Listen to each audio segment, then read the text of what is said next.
Britain की संसदीय शासन प्रणाली के दोषों का जिक्र कर रहे हैं हम।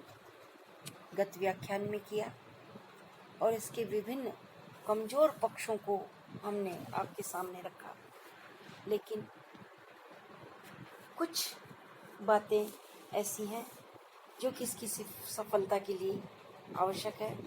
अर्थात संसदात्मक शासन प्रणाली की सफलता के लिए अनेक बिंदुओं की आवश्यकता होती है, जिनमें की प्रमुख शर्तें निम्न इस प्रकार हैं।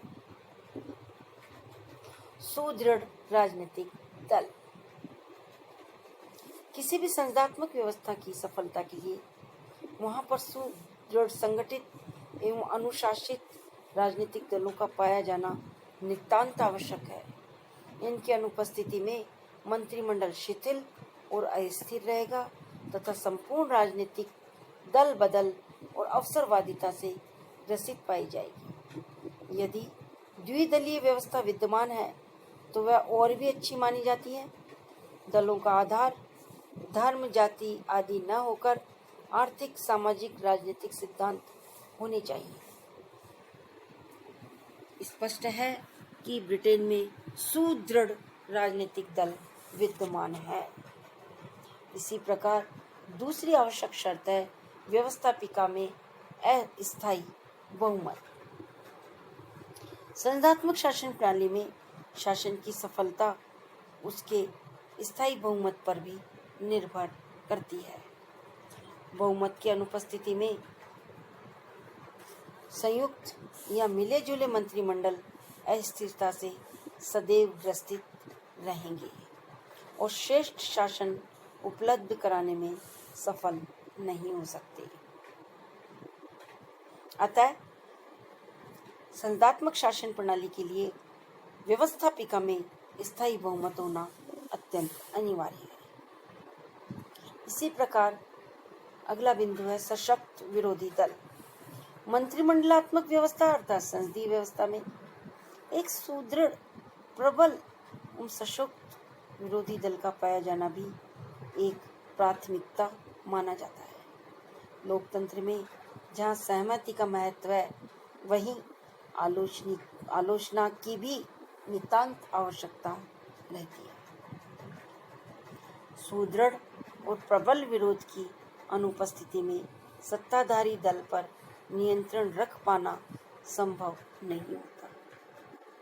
विरोधी दल ऐसा होना चाहिए जो आवश्यकता पड़ने पर देश में वैकल्पिक सरकार दे सके। ब्रिटेन में इस संबंध में एक आदर्श स्थिति विद्यमान है, जहां विरोधी दल छाया मंत्रिमंडल के रूप में कार्य करता है।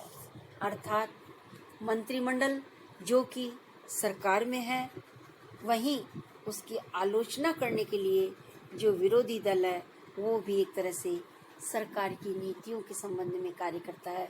अर्थात नीतियों के कमजोर पक्षों पर वह प्रकाश डालता है।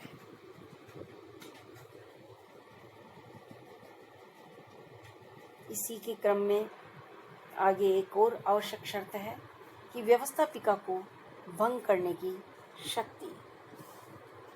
बहुमत के अभाव में कभी कभी संसदात्मक व्यवस्था में प्रशासन को सुचारू रूप से चलाना असंभव हो जाता है। व्यवस्थापिका में सरकार के सामने अनेक प्रकार की एक तरह से बाधाएं उत्पन्न होती हैं।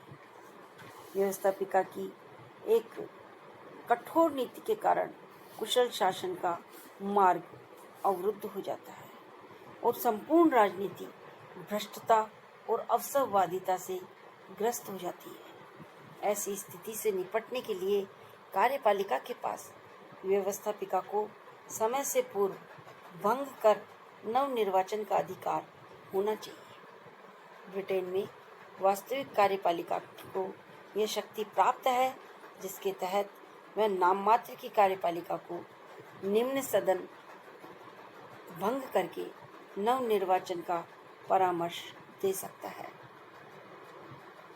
अतः यह भी एक अवगुण है, जैसा कि मैंने पहले भी बताया था, कि जहां हम विरोध का आदर करते हैं या छाया मंत्रिमंडल की बात करते हैं, यहाँ यहाँ हम एक और कहते हैं कि आलोचना भी उतनी ही अनिवार्य है।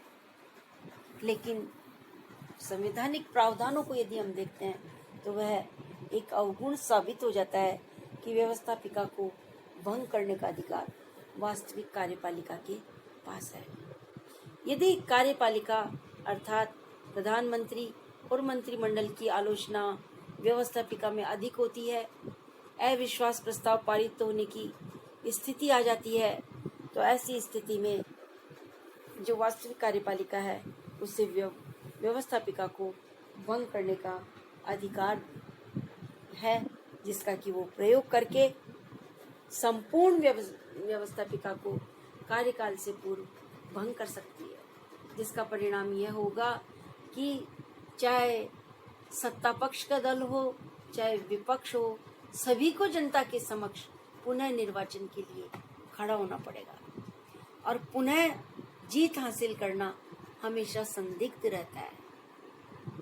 अतः व्यवस्थापिका में एक स्वस्थ आलोचना नहीं हो पाती और एक तरह से भ्रष्ट और अवसरवादिता की स्थिति उत्पन्न हो जाती है, जो कि एक संसदीय शासन प्रणाली का अवगुण सिद्ध होता है। इस प्रकार इन आवश्यक शर्तों के बारे में जो कि अभी बताया मैंने आपको कि संसदात्मक प्रणाली में शासन की सफलता के लिए बहुत ही अनिवार्य है कि एक स्थायी बहुमत होना चाहिए। स्थायी बहुमत होने के कारण नीति निर्माण में एक राजनीतिक दल को स्पष्ट समर्थन मिल जाता है और वहीं दूसरी ओर उसकी क्रियान्विति में भी पर्याप्त सहयोग मिल जाता है। अतः बहुमत की अनुपस्थिति में संयुक्त या मिले जुले मंत्रिमंडल सदैव अस्थिरता से सदैव ग्रसित होते हैं और श्रेष्ठ प्रशासन उपलब्ध कराने में सफल नहीं हो सकते हैं। इस प्रकार संसदीय शासन प्रणाली के अवगुणों को हमने बताया आपको। नेक्स्ट इस अधिक चर्चा, अन्य बिंदुओं पर चर्चा आगे के व्याख्यानों में करेंगे।